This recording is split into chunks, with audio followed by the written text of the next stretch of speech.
Good afternoon, and a very warm welcome to this first EPC update of the autumn season, our regular look at key developments in and around the European Union. My name is Jacki Davis. I'm a senior advisor to the European Policy Centre, and with me this week, as always, lovely to have you back, gentlemen, Fabian Zuleeg, who is CEO and Chief Economist at the EPC, and Deputy Chief Executive and Director of Studies, Janis Emmanouilidis, as we discuss European Commission President Ursula von der Leyen's State of the Union speech this morning, coming as it does after a summer of continuing geopolitical turmoil and escalating challenges both internally and externally. As always, a totally interactive session. I have some questions for Janis and Fabian. If you want to ask a question, please either write it in the Q&A box or click on the raised hands button, and I will incorporate as many as possible. Please be brief. We've got a lot of ground to cover over the next 60 minutes. Fabian, let me come to you first in terms of an overall assessment of the challenge that was facing the President as she went into the European Parliament chamber this morning. After what Manfred Weber called after her speech, which I thought classic understatement, he said it's not been an easy summer. What was at stake in this speech? You said in an interview a couple of days ago that she was facing a very tricky task and the best she could hope for was to hold the ship steady. Why did you think her task was so tricky? Well, firstly, it really has not been an easy summer. I think even within the last few days, I mean, we have seen momentous changes also in the already very challenging geopolitical environment in which we are currently in. If we look at what has been happening around Ukraine, what has been happening in the Middle East, what has been happening with Trump on both peace and security, on economics. So all of that has added up to quite a volatile mix. Really accentuating that we are facing a period of fundamental challenge for the European Union. So, in part, she had to address this question of how do we respond to that level of challenge. And at the same time, she has also personally come much more under fire over the last month. So this is not only about the direction of the European Union, but it is also her own performance and what role she can play going forward. So in many ways, this was also about her political future within that very difficult constellation. Indeed. And Janis, she chose to start her speech not with, she's often accused a little bit of being somewhat self-congratulatory in these speeches, but she chose to start with a very stark portrayal of where we are when she said, this is a fight for our future. The battle lines have been drawn for a new world order based on power. We must fight for our place in the world. This must be Europe's independence moment. Why do you think she decided to start with that very stark warning of where we are? And what was your assessment of how much was at stake for her personally and for the EU this morning? Well, I would assume that, as Fabian was saying when he was describing the general situation, that she and also the people very close to her are fully aware of how difficult the situation is and that you actually need to have a different mindset. And that mindset depends also largely on member states. So she was also, I think, calling on EU members, on EU capitals, that there's a need to fight. And I think, yes, she was much less self-congratulatory than what we've seen in previous years, more sobering, I think one could say. I don't think that she was self-critical enough, so don't get me wrong. And I also think that in terms of the level of ambition, she could have gone further, and I'm sure we're going to discuss this. But I think she was trying to send out a signal. And she was also saying things like everyone needs to assume their own responsibilities, mentioning the Commission. So that's where she has the responsibility, but also the Council, the member states, and the European Parliament. So she was also calling on others to live up to what needs to be done. And it was interesting that she also mentioned a couple of questions. And I think we know that if one asks questions, one also is conveying certain messages. She was asking whether Europeans will have the stomach for the fight, which you mentioned. She was asking, will we have the unity, the sense of urgency to do what we need to do? Will we just, fight between ourselves and be paralyzed by our own divisions? I'm quoting. So these were the questions she was asking. And she was asking also, do we have the political will to do things together? So if you then translate these questions into how probably she and people close to her see the current situation, she fears that we do not have the stomach, that we do not have the unity, that we are not ready to do what is needed to avoid what I would call self-dwarfing of Europe. To what degree do you think those appeals for unity, that warning of paralysis, was directed at those big challenging geopolitical issues we face that divide member states? And to what extent an appeal, we've said she's had a difficult summer. She faced a vote of no confidence just before the summer break. She faces the prospect of up to 2 more in this coming autumn. To what extent was that an appeal for people to rally behind her? Look, my job is tough. I'm doing what I can. There was a lot of heckling. There was quite a lot of shouting during this speech, indicating. So when she talked about unity, was she also trying to rally the political groups behind her?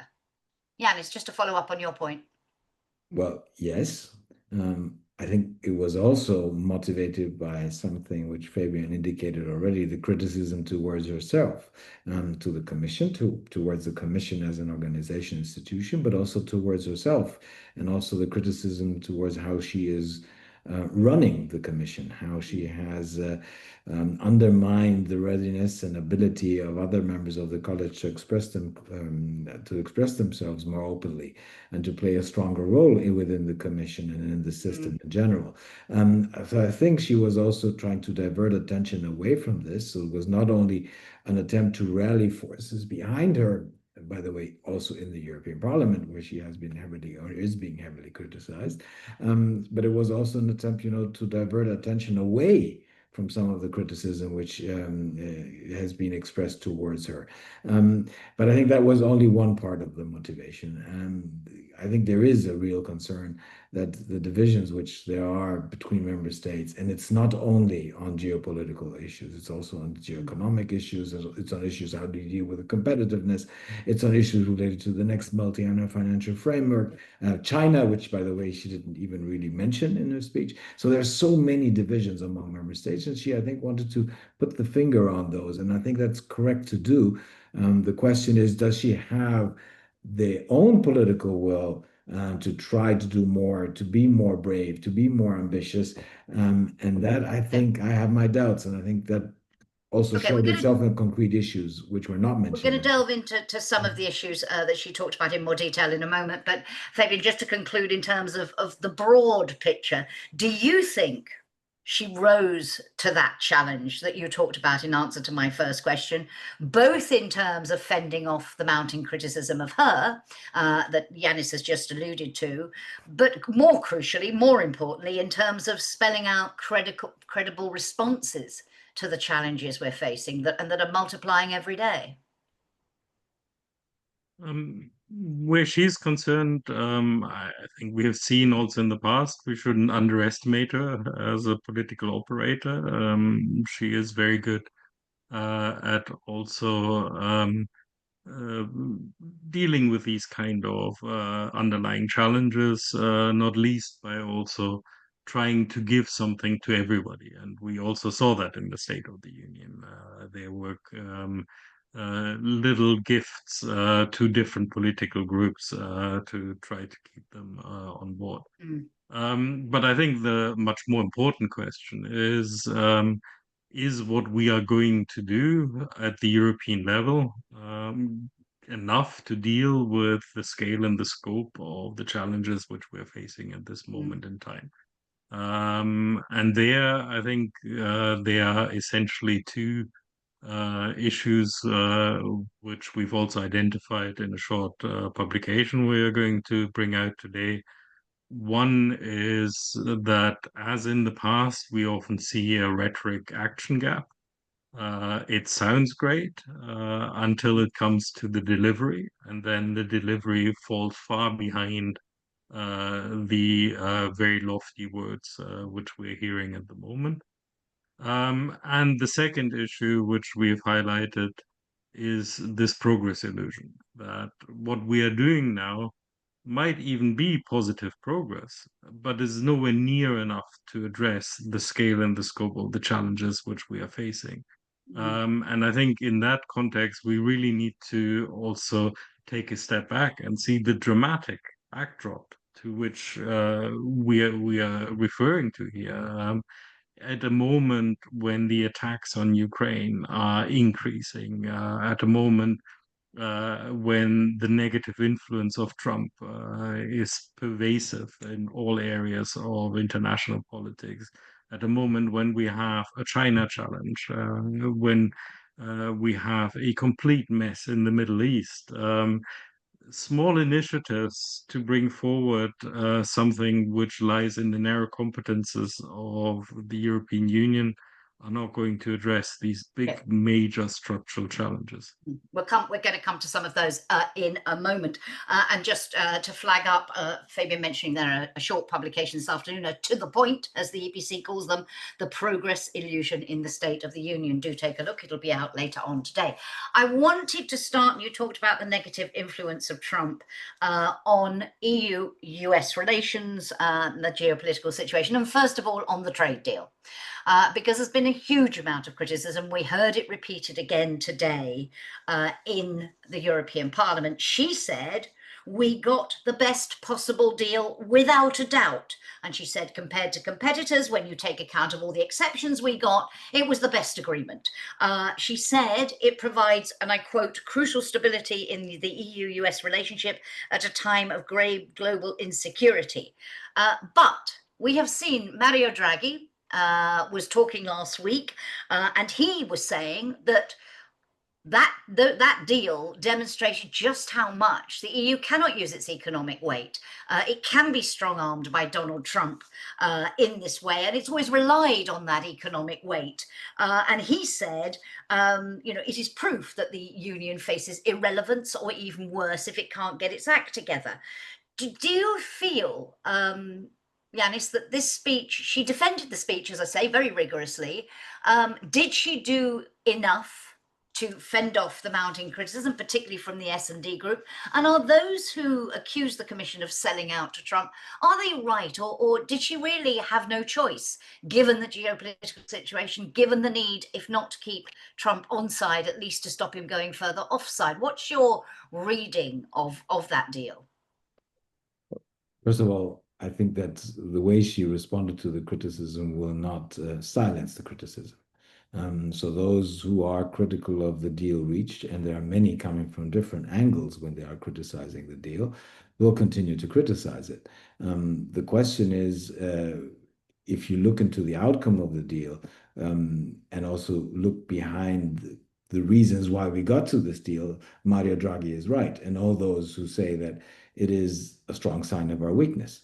And even though when she was addressing the deal, she was not referring to that. But the fact that she started her speech, as we said earlier, by saying we need to end nostalgia, we need to have this independence moment, we need to prepare for a world which is the way it is. She was also referring to the relationship we have with the Trump administration, the relationship, the transatlantic relationship, and potentially also, what comes after Trump, which might not be easier or much easier than what we're now facing. So actually, what the outcome of the deal is not only that the reason for that deal is not only that we're economically weak, but we're also geopolitically weak. We are weak in general. And that goes for the strongest member states and for the EU as a collective. And let's not forget there were a huge amount of differences, as we were referring earlier, among the 27 when it comes to how to approach a potential deal with Trump. With some saying we need to be stronger in our positioning, we need to push him more, but the majority saying be careful. And be careful because we are weaker than we've been in the past. And we're also very weak because of the Indeed. geopolitical And on situation. that issue, Fabian, I know you want to come in. We heard the Executive Vice President of the Commission, Teresa Ribera, say on digital services and Trump's threats over the EU's regulation of big tech companies, she called on the EU to be, and I quote, courageous. Ursula von der Leyen herself said, I want to be crystal clear. We set our own standards and regulations. Europe will always decide for itself. On the general question of the deal, what's your reading of it? And on the question of how the EU will respond to this pressure over big tech, what should it do? What do you think it will do? I mean, firstly, just to re-emphasize a point Janis already made, but we are dependent on the US. And in particular, we're dependent on security, and we are dependent also on these, as we can see, with the desperate attempts of keeping the US at least vaguely on board when it comes to Ukraine. So that's always in the background when we're dealing with this. So there were only bad choices on the table. It didn't matter which way we would go. It wasn't good for Europe. We need to structurally get out of these situations so that we don't have only bad choices we can make. And I think what the immediate follow-up on digital issues showed is that the one illusion we shouldn't have is that this is the end of the matter. A deal with Trump is not a deal. It is something which temporarily might mean that he puts his gaze somewhere else for some period. But he will come back to this, and he will have more demands. The bully will always ask for more when he gets what he wants, and that is the backdrop we have to see this in. So it's no surprise that he then moves on to digital issues. I'm not surprised if in a few weeks' time he comes back to tariffs and says what was agreed then it hasn't worked and I want a new deal. So that much So we need vaunted to prepare for stability this. may not be there. Yes, and we need to prepare for this, and maybe we could actually come together before it happens to find out what are the common denominators we can agree on. On the digital issue, I think this is a different issue as well, and that is reflected in von der Leyen comment as well, because it is not in the power of the Commission to negotiate away European legislation. What is in the legislation can be taken to the court. It is something which is much more fixed than a tariff deal where you are relatively free to negotiate. So there are limits to what can be done. And at some point in time, you would have to go to the co-legislator if you're changing something about the legislative framework. So the parliament also then becomes very important in this. A quick one, Janis, then we need to move on. I think those who are criticizing the way we have been dealing the trade deal, but also in general how we're dealing with the Trump administration, I think should be fully aware that the situation will not change in a year or 2 years' time. The weakness, and I'm using a word that Fabian was already mentioning, is a structural weakness of Europe and Europeans. And that's not something you can by choice get rid of. It is something which we've maneuvered ourselves into for years. And by the way, people, a good number of people in different sectors, were telling us for a long time, if we don't deal with situation with structurally different with how we approach things at the European level, there is a danger that we will pay a price. We're paying that price now. So the real question is not, is this the right deal? How can we deal with him in the upcoming months or years? And Fabian is right, it's extremely volatile. The question is where we will be in 2 years or in 4 years if we're being squeezed by him or anyone else. And will we be able then to be able to deal with these kind of situations? That's the actual the question we need to pose. And I think the warning signs that we're not moving in the right direction, that the level of ambition is not high enough, are very strong. So there is a danger that we will ask ourselves in 2 or 4 years' time, why are we not able to now back against or deal with the pressure the Trumps of this world are putting on us? Okay. I want to turn to Ukraine and to security and defense. Zenia Polska from Deutsche Welle asks, she'd love to get your comments on the new measures proposed by Ursula von der Leyen in relation to Russia's war against Ukraine, support to Ukraine, and European defense and security. Let us start with Ukraine, both in terms of whether you read anything new of substance in Ursula von der Leyen's speech, but also more broadly, this is the first update since that famous visit of President Zelensky to Washington, accompanied by, 7, 8 EU leaders, extraordinary under circumstances, and of course that following the Trump-Putin summit in Alaska. Again, we had people criticizing the EU. There was that shot of all the EU leaders sitting in the Oval Office like sort of school children ranged in front of Donald Trump. There were the fawning speeches in the public part of the meeting. They had to wait outside. Specifically in terms of the speech and whether we saw anything really new, and more broadly, whether that trip by EU leaders was a masterpiece of diplomacy, stopped Trump from doing what he might have done after the Putin summit, or another sign of our weakness. Fabian, how do you read the speech and the broader EU response over the summer? To be very blunt, I think what is saving Europe at the moment from Trump's worst instinct is Putin, not anything we have done. Him failing to do what Trump expects him to do. And him, in a very real sense, in my view, also showing what he thinks of Trump, because he very much chooses to do what he has been asked by Trump not to do, often very close to talks to Trump. This is deliberately disrespectful. So I think what we are seeing here is a clear indication that Putin has no intention whatsoever of having peace. And that makes it difficult for Trump to sell out Ukraine. Because he needs to at least prove that he has achieved something. So that's the big story, I would say, which is behind all of this. And within that big story, I think what is very clear is that Europe, including Ukraine, plays a very minor role in this within the considerations of Trump. He does not care what we think. He likes the fawning. He is a very narcissistic personality, so he but going back likes to your that. earlier point, Fabian, sorry to interrupt, the fawning also for him reinforces the sense that we're weak.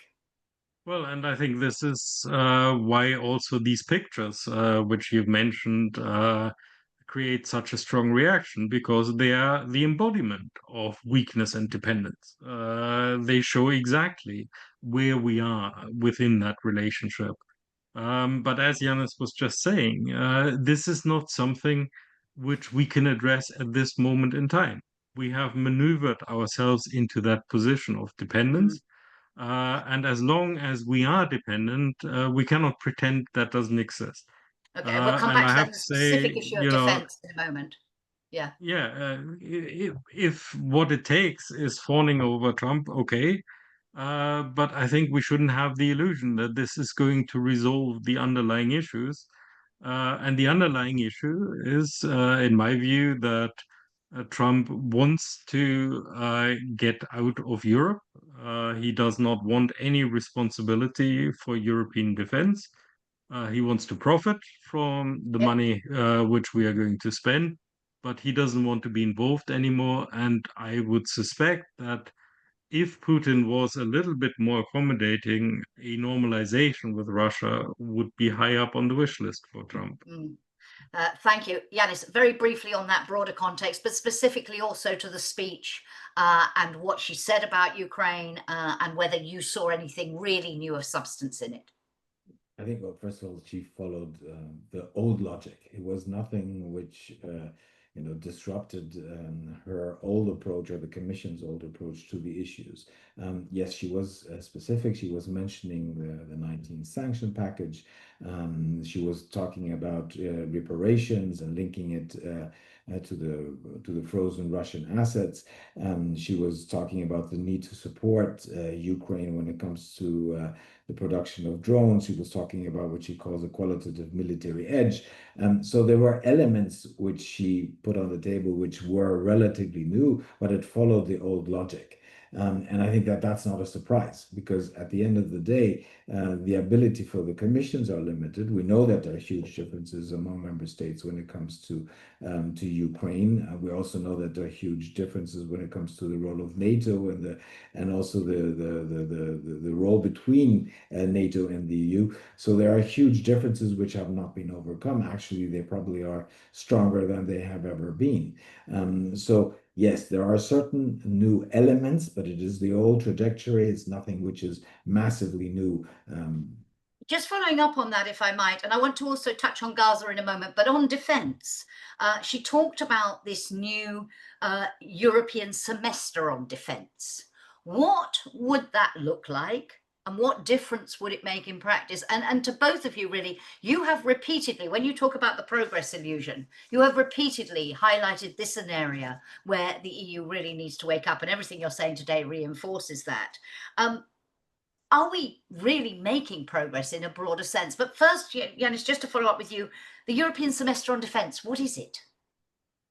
Well, the basic idea, and that's why you call it the semester, is that you would find a way how you're looking into developments at the national level, whether they concur with what the overall objectives are, that you evaluate what is happening at the national level, and then also try to find ways how to make sure that member states live up to the promises they're made, that they fulfill the objectives which collectively have been set at the European level, also at the national level when it comes to concretely moving forward, when it comes to defense capabilities at the national level, but also in terms of jointly working on Could it increasing make a real European difference, capability. or is this just the EU glorying in process?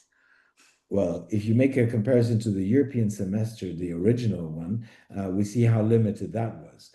So I don't think that it's doing any harm, and it's good also to find moments in time where you're putting pressure and reminding also the public eye of what the commitments have been in certain member states, especially when you see key member states potentially backing track from commitments which they have made.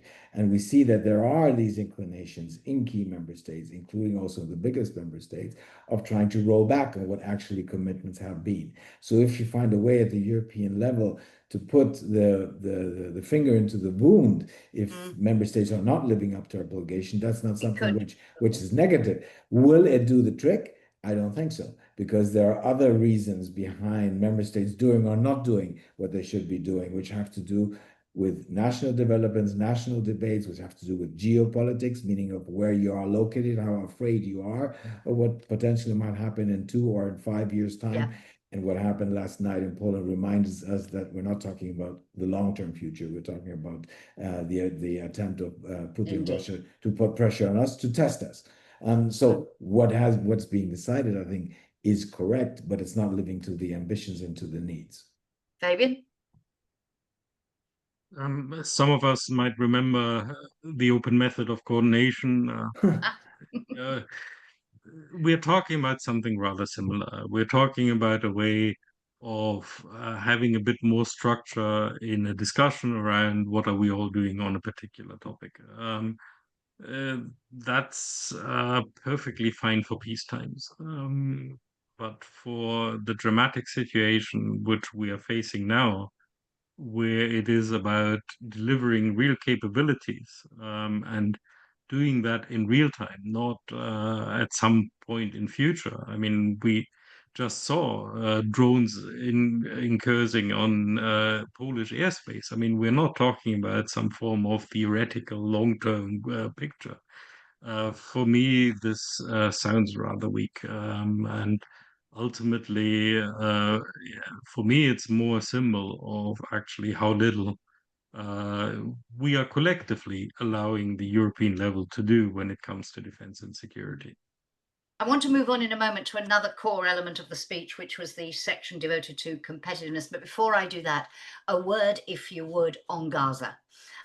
Because Ursula von der Leyen pledged she's going to propose sanctioning what she called extremist Israeli ministers. She called for the partial suspension of the association agreement with Israel on trade-related matters. This, of course, an issue that has hugely divided member states over the summer.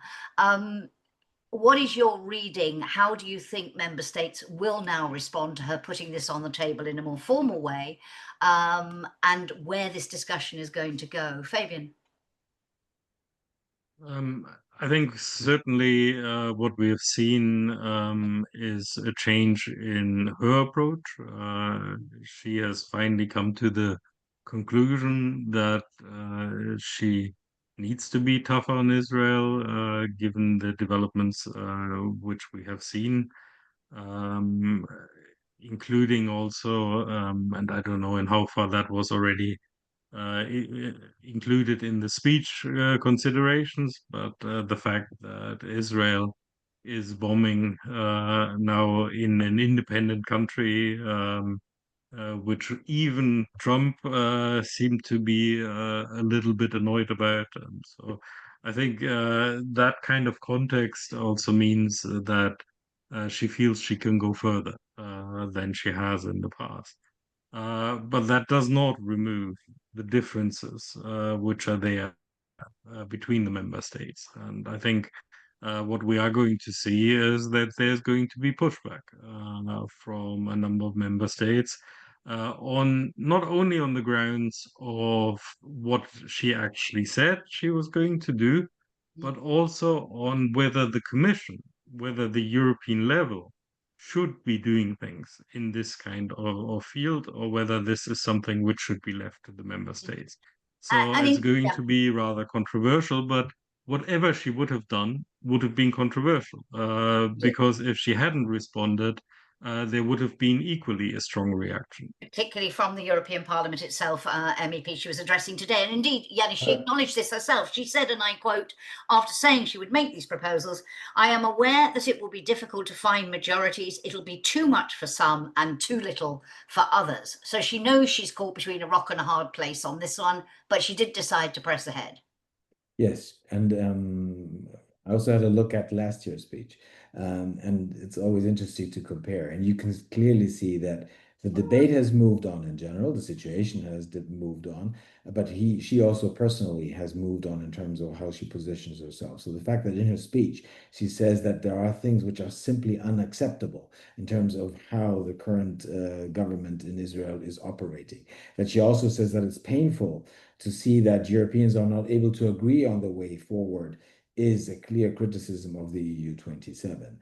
And the fact that she says that we all need to take our responsibility, we, the Commission, are doing it. She indicated what the Commission can do, but that the Commission will also come forward with proposals. But it's then the others, the Council, also the European Parliament. There are all differences of opinion also in the European Parliament on the issue, obviously. But she was clearly expressing herself that she feels that what we're witnessing among member states is extremely painful, and that is unacceptable of how we have been reacting. So that is very different to what she had been saying in the past. The question is, will member states listen?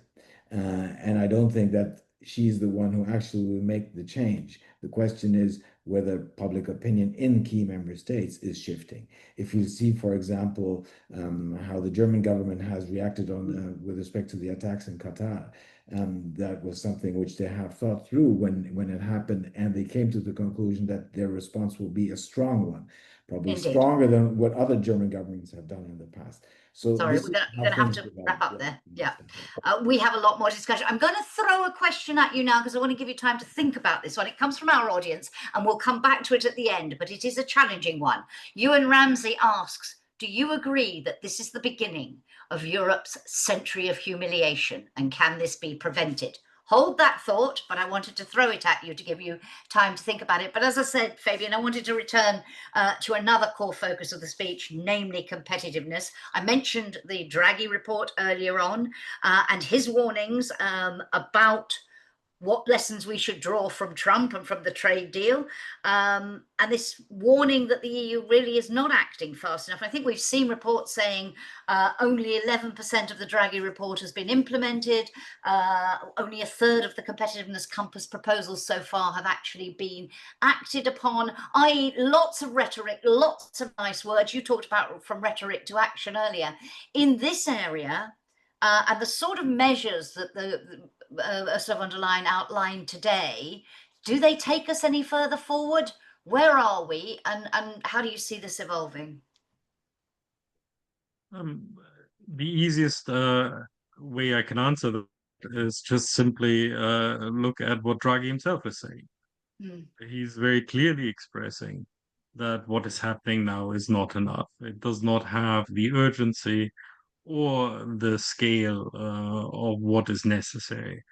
What we have always said, and we should also recall, Draghi is not the first report of this nature, maybe the most dramatic, but many of the issues which are in the Draghi report have been in various reports beforehand, have been discussed many, many decades. So why is progress so terribly slow when everybody agrees on paper that he's right?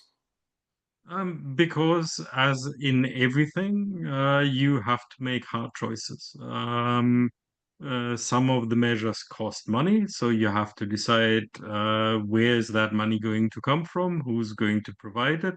Some of them are about also making trade-offs with other policy areas. Can we afford certain things? Can we not afford them? They are also about a change in mindset. And that is something we have not even started to see the beginning of. But in concrete terms, she talked about things like a massive investment in digital and clean tech, a Scale Up Europe fund, a new single market roadmap to 2028, speeding up implementation of the Clean Industrial Deal, an Industrial Accelerator Act, lots of different initiatives taken together. Would they, if implemented at scale, at speed, make a real difference? I don't think they would be enough. They might, if everything is implemented well together, they might make a difference, but it would still not be enough. But the problem here is, and I wasn't as diligent as Janis in going back to the previous speeches, but much of what is being said on competitiveness, you can copy and paste because it's there every time. It might have different names for the different initiatives. It might be structured slightly differently. But in the end, this ambition of we will invest much more in digital, we will drive forward competitiveness, we will cut bureaucracy.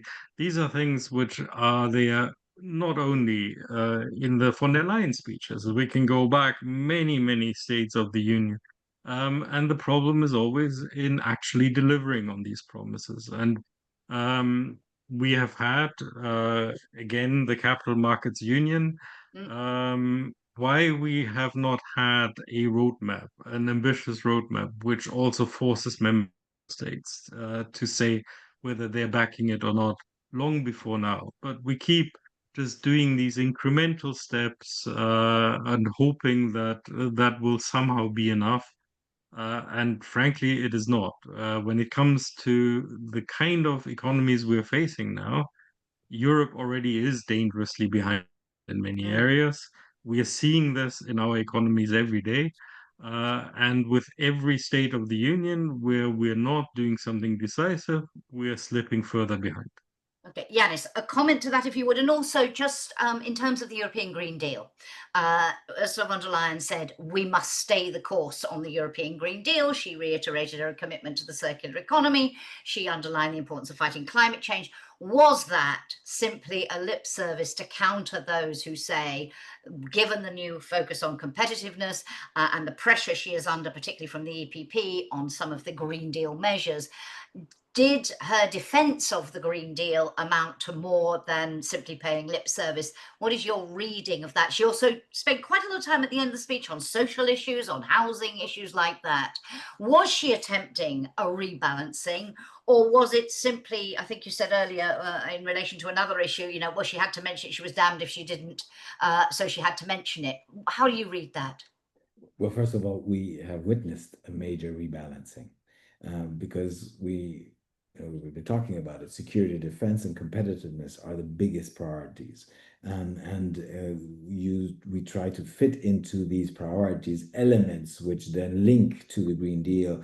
So when we talk about clean tech, there's a combination of clean and tech which relates to competitiveness. If we look into the defense corporation, there's also discussion about green defense.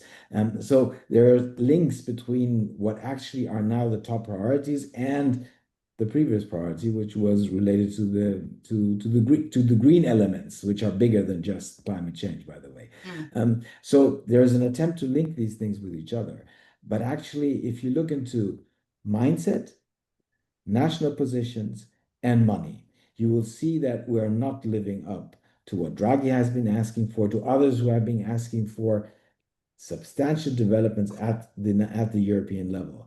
And we do not have the mindset. We're looking to what can we change here and there, which doesn't really make a huge qualitative structural systemic difference. Also some of the low-hanging fruits, while we are not really looking into how we can make a major shift. And that relates to national positions and to national interests. Member states fear that they might lose out if they agree on, for example, a savings and investment union. They fear that they might lose out individually if they complete the single market.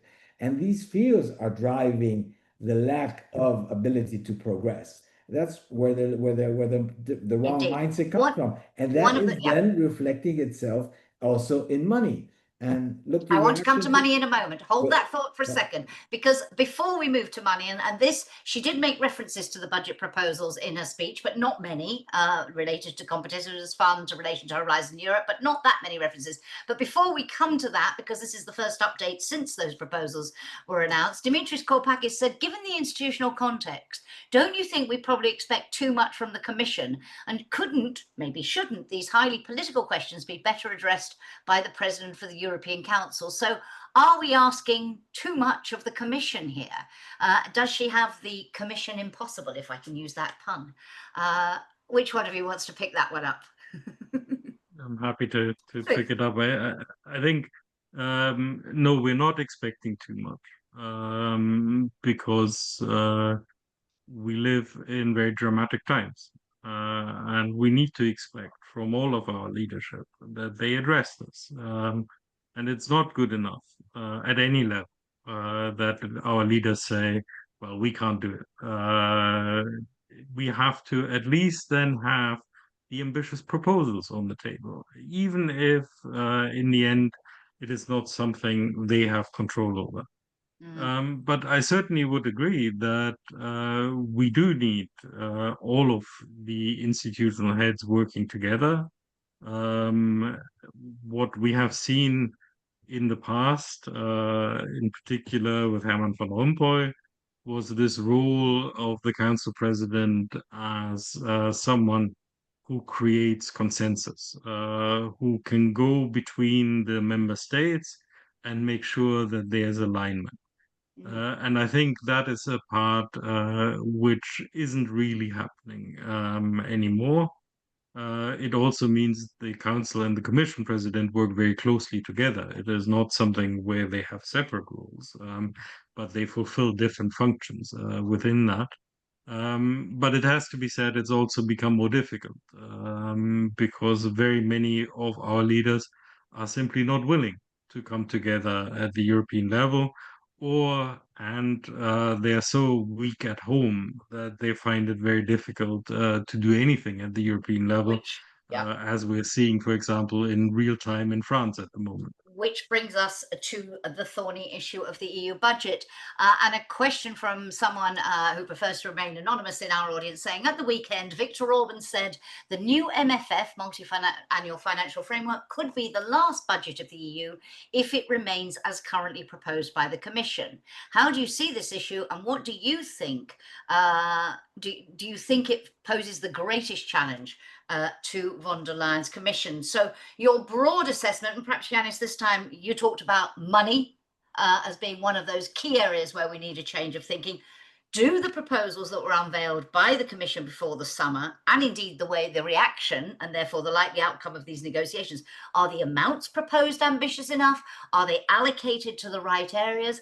What is your assessment? Would this budget, if approved, do the job? And is it likely to be approved?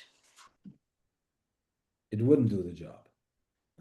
Is it pointing in the right direction, the Commission's proposal? I think in some ways it does, because it is trying to make sure that the next MFF, the money from that will be agreed, will be spent in a way which actually helps to deliver on the objectives which have been set.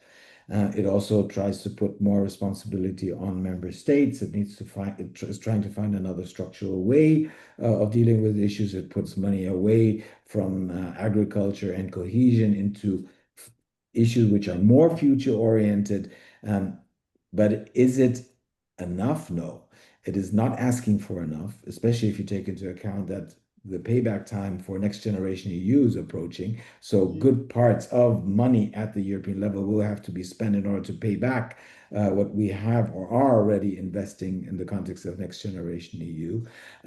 So actually what the Commission has presented, the proposal, was an attempt to reflect different positions and interests of member states while being ambitious and having in mind that there will be criticism from member states. And there has been severe criticism from the member states to the proposal of the Commission. And what is even more worrisome, there are not those who are strongly advocating in favor of the proposals. So you have criticism from everywhere for different reasons. And obviously, Viktor Orban has his own reasons for being critical. And this is not the last MFF. But there is a lack of support for the Commission's proposal. So I think what we're going to see in the MFF negotiations, and by the way, here the President of the European Council will play a major role, because at the end, it's at that level where decisions will have to be taken, difficult ones, and it will take a while until decisions will be taken. But what we're going to witness is going to be a very politically bloody exercise. Compared to what we saw in the past, this will be a much more bloody exercise than it has been. It will be extremely difficult to find an agreement. There is even a chance that no agreement will be found. I wouldn't exclude that potential scenario. I'm not saying it's the most likely one. I'm just saying let's not exclude it. So I think the overall picture, when you look into the budget proposal of the Commission, the chances for them getting over the line are very slim. Even if they get over the line, it actually will be another indicator, going back to what we were discussing earlier, of the lack of the right mindset we need when it comes to the economy, but also when it comes to security and defense. So it is not going to live up to the needs. And I'm being critical, not for the sake of being critical, but for the sake of actually us not achieving what actually we should be achieving, given the difficult times we live in. Thus, I'm critical of everyone, the Commission and the European Council and the Council, and potentially also the Parliament, which will also have to play a role. But as Fabian was saying, the Commission's job is to make the proposal and make the ambitious proposal and fight for it. So it doesn't, in answer to the earlier question from one of our audience, it doesn't absolve them of that responsibility. Fabian, your sense of these proposals, would they deliver? Would they enable the EU to deliver on the multiple challenges it faces? And do you also believe that the battle ahead will be an extremely unpleasant and difficult one?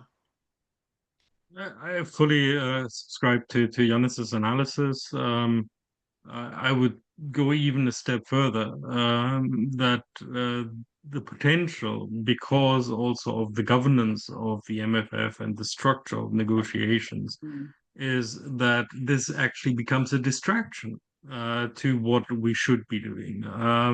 Because we are going to spend enormous amounts of political capital on fighting over whether we're shifting 0.1% of GDP from one topic to another. I think the better way of approaching is have a more principled approach, take a step back and say, what is it we need? And then we will find means to do that, whether that is the EU budget or whether that is extra budget instruments between coalitions of the willing, whether that is EU level borrowing in anything but name. I think we have to be realistic that also many of the proposals which are in this initial shot have no chance of surviving, whatever their merits are. Indeed, forgive my wry smile, but you'll know from this how long I've been covering the European Union. I remember a Finnish presidency many moons ago, trying to take a completely different approach to the budget by starting with what they called the building blocks. What do we need to do? And then we'll build it from there. It fell apart incredibly quickly and they reverted to the traditional methods. But I'm struck by what you're saying here, which is not just about what is done within the budget, but it's looking at all those other ways. So start with what we need and work the other way. And I know this is something going back to our coalitions of the willing, going back to supra-governmental avant-gardes, one of the EPC's favorite terms. They invented it, different ways of achieving the same goals. One very quick question, which I'm going to squeeze in because I think it does link to the whole Green Deal and competitiveness issue. And then I want to come to those bigger questions about the century of humiliation and where we go from here. Jorn Eichhorn says, what practical difference would the continuation or relaxation of the EU ban on the sale of internal combustion engine vehicles from 2035 onwards make for the future of the Union and the internal market economy? I think what he may be driving at here is, when you talk about the predictability needed to invest, on the one hand, when you talk about commitment to the Green Deal and the general direction the EU is moving, what difference, and Fabian, because Janis spoke about the Green Deal earlier and I didn't give you a chance to respond on that, what signal do you think this decision would send? And is it indeed critical for the internal market, for the future of the EU? How important is it? We are in a period where previous commitments, including the previous Green Deal commitments, are going to be tested.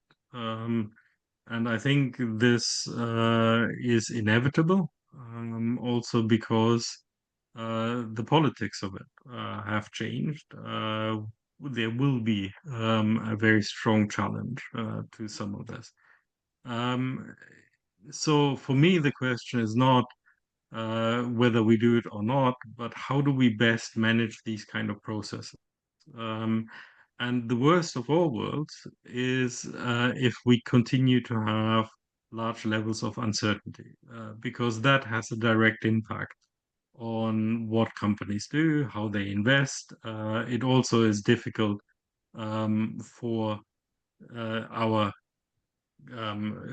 different administrations who have to be involved in this. So it then raises also the question of implementation at the national level or even at the level below that. So I think we need clarity on this. That's the most important thing. And there, I would say it also shows that, in my view, what we have not really done is set out what is going to happen between now and 2035. Yeah. What is the pathway which is going to get us there? Because if we had mapped out that pathway, we could also be much clearer about what does it take to achieve that, what are the choices we have to make. So it would be an informed debate where you would also bring in the business to say what is feasible. But by just having a target, it just creates more uncertainty when you get into these kind of political debates.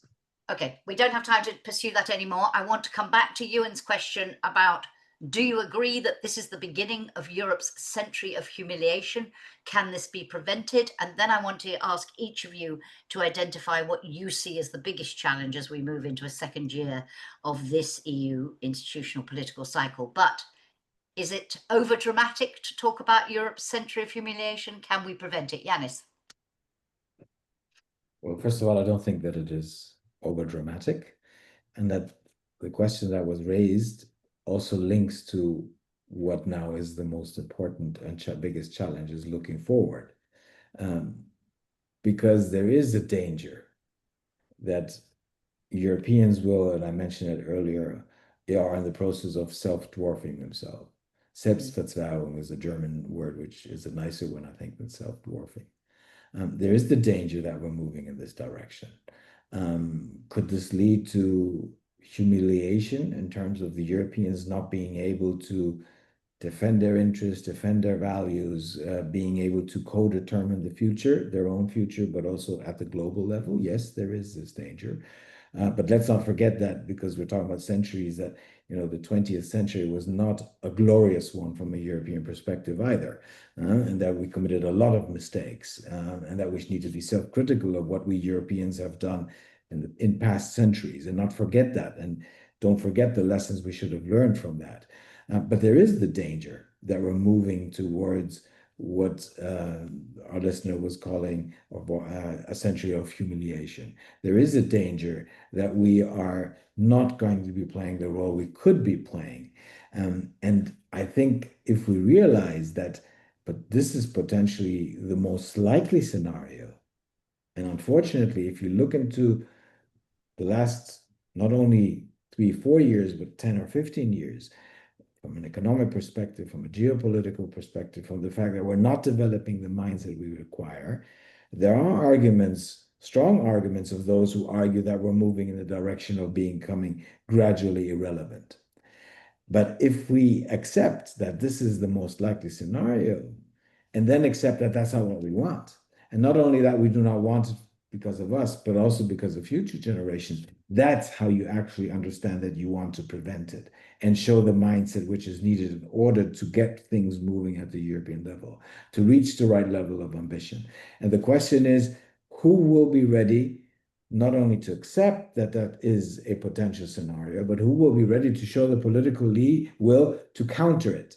And this is where actually we need those who are ready to move in a different direction, to speak up, to showcase that they're ready to do so. And if that can be done or cannot be done for a certain moment of time within the EU, but needs to be done outside, that is also an option. So we need to radically think different. Okay, which brings us neatly back to where Ursula von der Leyen started her State of the Union speech, when she talked about the fight for our future, and this must be Europe's independence moment, and a new Europe, she said, must emerge. Fabian, your answer to that question about the century of humiliation, and indeed, do you also link that to the biggest challenge right at this moment, at the start of a second year of this institutional cycle? I would firstly say I don't see this as beginning now. We are talking about something which is already happening, and arguably has been happening for a while. Maybe we didn't quite realize it until the watershed moments of Russia's invasion of Ukraine and Trump becoming president for the second time. But some of these trends have been around certainly since the beginning of the perma crisis we've been talking about for quite some time now. Will it be a century? Well, that depends on us, because in the end, we still have agency left. Yes, it is a more constrained world. Yes, Europe is not as powerful as it once was, but there are still many things we can do. But that's exactly the question. Are we going to do the things we are talking about, or are we going to accept that in the end it is hopeless and we just give up? Because essentially that is what we're doing in many areas. We're just simply accepting the status quo without thinking also about, and this is where I think our focus needs to be, what will happen to the next generations? What will our children, their children, have in terms of agency if we're not making the right choices now? So unfortunately, what that also means is that we have to do many difficult things at the same time. We have to address these in a much more structural way, a much more fundamental way than we have up to now. And that starts from just addressing the issues which are staring us in the face. The biggest issue we are facing at this moment in time is that we have an aggressor, drones over Poland, continued attacks over Ukraine teach us that, and we have to do much more. We're still not doing enough to support Ukraine, to support what is, in the end, the eastern flank of European defense. Thank you very much. And on that stark note, thank you very much to both of you. Just a reminder, I mentioned, and Fabian mentioned earlier, published this afternoon will be a to-the-point commentary, The Progress Illusion in the State of the Union. Also take a look, recently published an op-ed on What Do You Want? Investment Now, also linked to what we're talking about today, a commentary on Ursula von der Leyen's downgraded priorities, as the title of the commentary says, Democracy, Social Issues and the Environment. Also a podcast. Take a look at The Language of Power, Ukraine Diplomacy, looking in more detail than we've been able to in this brief time at developments over the summer and Europe's role. There's also a flash analysis on something we didn't have time to talk about today, which is the dramatic political developments in France and what that might mean for the EU. But we will come back to that at another update soon, and we'll be back next month to analyse the outcomes of key EU summits. So thank you very much, gentlemen. Thank you to all of you for joining us, and take care. See you soon. Bye-bye.